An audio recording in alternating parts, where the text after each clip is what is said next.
Cyber ലോകത്തെ പുതിയ തട്ടിപ്പ് സംബന്ധിച്ച മുന്നറിയിപ്പുമായി ടെലികോം വകുപ്പ്. വാട്സാപ്പിലൂടെയാണ് ഈ പുതിയ തട്ടിപ്പ്. അജ്ഞാത നമ്പറിൽ നിന്ന് വരുന്ന ചിത്രങ്ങൾ ഉൾപ്പെടെയുള്ളവ ഡൗൺലോഡ് ചെയ്യരുതെന്നും പണം നഷ്ടമാകുമെന്നുമാണ് മുന്നറിയിപ്പ്.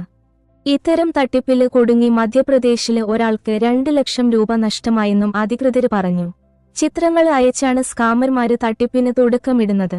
ചില സന്ദർഭങ്ങളില് വാട്സാപ്പ് വഴി അയച്ച ചിത്രത്തിലെ വ്യക്തിയെ തിരിച്ചറിയാൻ ആവശ്യപ്പെട്ട് ഫോണിൽ ബന്ധപ്പെടുന്നു. ഉപയോക്താവ് ചിത്രം ഡൗൺലോഡ് ചെയ്തു കഴിഞ്ഞാല് തട്ടിപ്പുകാര് ഫോണിന്റെ നിയന്ത്രണം ഏറ്റെടുക്കും. ഏതെങ്കിലും തരത്തിലുള്ള സന്ദേശങ്ങൾ അയച്ച് അതിലെ രഹസ്യമായ വിവരങ്ങൾ മറച്ചുവെക്കുന്നതാണ് ഈ രീതി.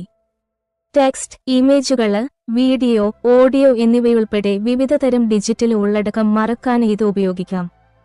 ഇത്തരത്തിൽ മറഞ്ഞിരിക്കുന്ന ഡാറ്റ പിന്നീട് മറ്റൊരിടത്തേക്ക് പകർത്താനും കഴിയുമെന്നാണ് വിദഗ്ധര് പറയുന്നത്. ഇത്തരം സാങ്കേതിക വിദ്യയെ സ്റ്റെഗനോഗ്രഫി എന്നാണ് പറയുന്നത്. ചിത്രങ്ങൾക്കുള്ളിൽ വ്യാജ ലിങ്കുകൾ ചേർക്കാൻ സ്കാമർമാര് ഈ സാങ്കേതിക വിദ്യ ഉപയോഗിക്കുന്നു. ഈ ലിങ്കുകൾ ഇരയുടെ സ്മാർട്ട്ഫോണിലേക്ക് വ്യാജ ആപ്ലിക്കേഷനുകൾ ഡൗൺലോഡ് ചെയ്യാൻ പ്രേരിപ്പിക്കുന്നു. ഇതോടെ OTP അടക്കം ലഭ്യമാക്കി സാമ്പത്തിക തട്ടിപ്പുകൾ നടത്തുന്നതാണ് രീതി.